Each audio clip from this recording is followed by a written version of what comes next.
Hello everyone, आज है 27 मई और आज इस वीडियो में हम बात करने जा रहे हैं ट्राइडेंट के बारे में। 37 रुपीज़ का शेयर है और लगातार गिरावट दिखा रहा है। आज हालांकि देखा जाए तो आधे % की गिरावट थी, लेकिन पिछले एक महीने में अगर आप देखो तो गिरावट 5% की है। एक्चुअली में नतीजे जैसे ही आए एकदम से एक मेजर फॉल हमें देखने को मिला और उसके बाद अगर आप देखो तो अभी भी ये धीरे धीरे धीरे पिछले 4 ट्रेडिंग सेशन से लगातार गिर रहा है कि उससे पहले एक बहुत बड़ी गिरावट भी थी और उसके बाद अभी बहुत ही साइलेंट लिए जा रहा है नीचे की तरफ। बात करेंगे वीडियो में कि भाई सब सपोर्ट कहाँ पर है और क्या फ्यूचर इस कंपनी का नज़र आ रहा है। देखिए, वीडियो को शुरू करो उससे पहले अगर आपने अभी तक चैनल को सब्सक्राइब नहीं किया है तो प्लीज़ अभी इसे सब्सक्राइब कर लीजिए, क्योंकि आगे भी बहुत सारे वीडियोज़ हैं जो आपको काफ़ी ज़्यादा हेल्प करेंगे। तो शेयर प्राइस 37 है, एक महीने में 5% की गिरावट, एक साल में 16% की तेज़ी, लेकिन ग्राफ इंटरेस्टिंग है। देखिए, तेज़ी आई थी, वापस से गिरावट आई, यहाँ पर फिर से तेज़ी बनी थी, यहाँ पर फिर से गिरावट आई। एक इनिशियल सपोर्ट यहाँ पर 35 रुपये के आसपास देखने को मिल रहा है।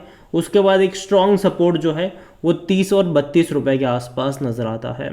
ट्राइडेंट देखो, कंपनी ख़राब नहीं है, बर्बाद होने वाली कंपनी नहीं है, टेक्सटाइल से जुड़ी हुई कंपनी है ये, और लगातार गिरावट तो दिखा ही रहा है। लेकिन फ्यूचर मुझे लगता है कि यहाँ से अगर 35 रुपये की रेंज में जाएगा तो अट्रैक्टिव बन सकता है, क्योंकि अगर आप इसका 5 साल का ग्राफ देखो तो हालांकि एक टाइम था कोविड के टाइम पर, तब ये पेनी स्टॉक था, 3-4 रुपये का हुआ करता था, बड़ी तेज़ी आई, 68 पे गया, वापस से गिरावट आई, यहाँ पर 27 पे आया, फिर तेज़ी आई, गिरावट आई, लेकिन फिर से यहाँ पर अभी थोड़ा बहुत संभलने की कोशिश कर रहा है। लेकिन अगर आप 27 रुपये से देखो तो ग्राफ धीरे धीरे ऊपर की तरफ है। यहाँ पर अगर आप देखोगे तो धीरे धीरे ऊपर की तरफ है और हो सकता है कि अभी यहाँ पर गिरावट आए, लेकिन धीरे धीरे मुझे लगता है कि यहाँ पर एक पॉजिटिव एनवायरनमेंट आना चाहिए। कंपनी को लेकर अगर आप देखोगे आज वॉल्यूम की बात करें तो तकरीबन 69 लाख से भी ज़्यादा के शेयर्स जो है वो यहाँ पर ट्रेड होते नजर आए। इस क्वार्टर जो नंबर्स आए उसके साथ साथ इन्होंने डिविडेंड भी अनाउंस करा था। ऑल टाइम हाई 70 रुपये का था और मार्केट कैप अभी इसका 19,000 करोड़ के आसपास का देखने को मिल रहा है। कंपनी में according to Moneycontrol user 100% लोग कह रहे खरीदारी करो। अगर आप इनके डिविडेंड के बारे में देखोगे तो इस साल इन्होंने 36 पैसा पर शेयर का जो डिविडेंड है वो पे करने वाला है। अब डिविडेंड किसको मिलेगा? जिस किसी के पास 28 मई से पहले शेयर्स थे इसके। तो कल जब बाजार खुलेगा तो कहीं ना कहीं कोई बहुत बड़ी तेज़ी में एक्सपेक्ट नहीं, कि मतलब जितना डिविडेंड पे करने वाला है उसके आसपास जाएगा और कहीं ना कहीं 35 रुपये के नीचे का जो लेवल होगा, 30 से 35 रुपये का जो लेवल होगा, वो मेरे हिसाब से बाइंग इंटरेस्ट वहाँ पर जनरेट हो सकता है। कल का दिन थोड़ा बहुत गिरावट वाला यहाँ पर रह सकता है ट्राइडेंट के लिए, सीधी सी बात है। डिविडेंड वाला जो प्राइस है वो एडजस्ट होना है यहाँ पर, वही एक वजह है।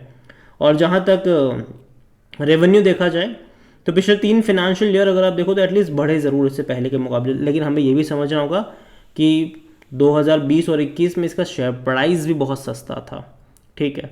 और अभी अगर हम प्रॉफिट की बात करें तो हालांकि 2022 में बेहतरीन प्रॉफिट था इसका क्वार्टरली, वैसे क्वार्टरली 200 करोड़ का प्रॉफिट कर रहे थे ये लोग। बाद में 23 में घटा, 24 में भी घट गया प्रॉफिट। तो ये एक दिक्कत है, जितना प्रॉफिट 2020 में कर रहे थे उतना प्रॉफिट अभी कर रहे हैं ये।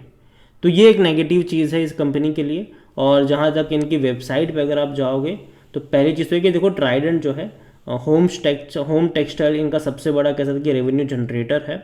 इसके अलावा पेपर एंड स्टेशनरी कह लो, यान कह लो, केमिकल कह लो, एनर्जी कह लो, वहाँ से भी इनका रेवेन्यू जनरेट होता ज़रूर है। लेकिन जो होम डेकोर कह लो, होम टेक्सटाइल वगैरह कह लो, वहाँ से इनका सबसे ज़्यादा रेवेन्यू जनरेट हो रहा है। अभी हाल फिलहाल में ट्राइडेंट ने भैया बड़े पैमाने पर मार्केटिंग कैंपेन्स भी लॉन्च करे हुए हैं। जो ट्राइडेंट की एड्स वगैरह आप देख रहे होंगे अभी हाल फिलहाल में, जो माई ट्राइडेंट के नाम से इनकी वेबसाइट्स है उसके रिगार्डिंग आप एड्स देख रहे होंगे। और करीना कपूर को इन्होंने ब्रांड एम्बेसडर भी लिया हुआ है वहाँ पर। तो मार्केटिंग कैंपेन इन्होंने अभी लॉन्च करे हुए हैं। इनके शोरूम्स हैं, इनकी खुद की वेबसाइट है माई ट्राइडेंट करके। इसके अलावा इनके ऑल ओवर इंडिया में शोरूम्स भी है। इसके अलावा ये अलग अलग वेबसाइट्स पर भी है और इवन वॉलमार्ट से लेकर अलग अलग जगहों पर भी है ये, ठीक है। तो कंपनी की प्रेजेंस तो है बड़ी जगहों पर। और अगर हम वैल्यूएशन की बात करें तो 54 का पी है, जो कि महंगा है सेक्टर पी 38 के मुकाबले।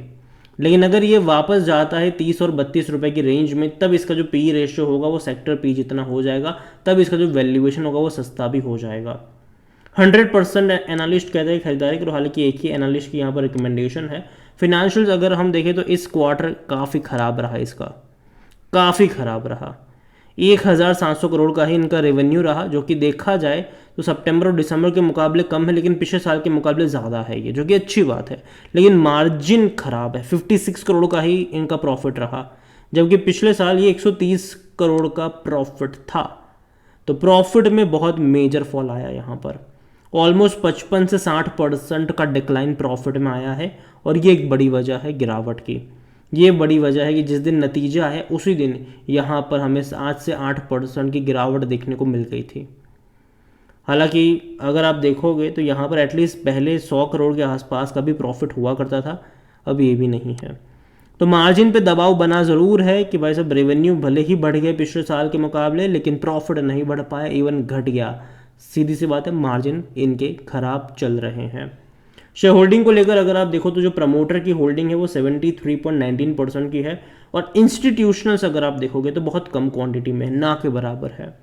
म्यूचुअल फंड 0.05% की होल्डिंग है उनके पास, डोमेस्टिक के पास कुछ भी नहीं है। 2.66% यहाँ पर एफआईएल्स लेकर बैठे हुए हैं, और रिटेल और अदर की मिलाकर 24.11% की होल्डिंग है, जिनमें से रिटेल इन्वेस्टर 18.56% पर है, और जो अदर पार्टीज़ है वो 5.54% का स्टेक यहाँ पर लेकर बैठे हुए हैं। ओवरऑल प्रमोटर की होल्डिंग अच्छी है, ये बहुत अच्छी बात है, और इवन एक भी शेयर गिरवी नहीं है। हालांकि इंस्टीट्यूशनल्स यहाँ पर मिसिंग है, लेकिन आने वाले टाइम में अगर इंस्टीट्यूशनल्स की एंट्री होगी तो अच्छी बात होगी इनके लिए, लेकिन हाँ एंट्री होना भी ज़रूरी है उनका।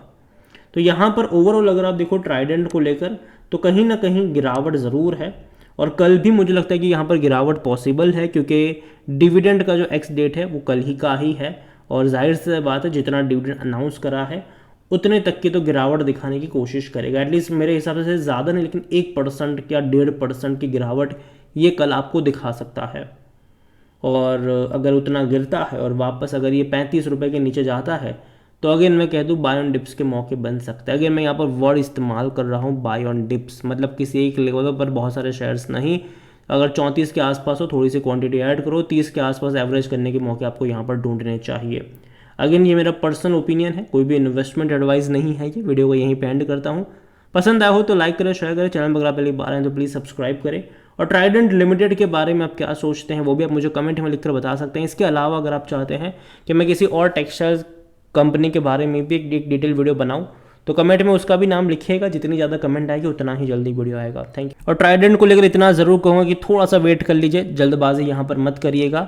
30 से 35 रुपये का रेंज का वेट करना चाहिए। और अगेन मैं कह दूँ कि वहाँ पर इंटरेस्ट जनरेट हो सकता है, इसका मतलब ये नहीं है कि वहीं पर होगा, ये मेरा मानना है। ठीक है, थैंक यू।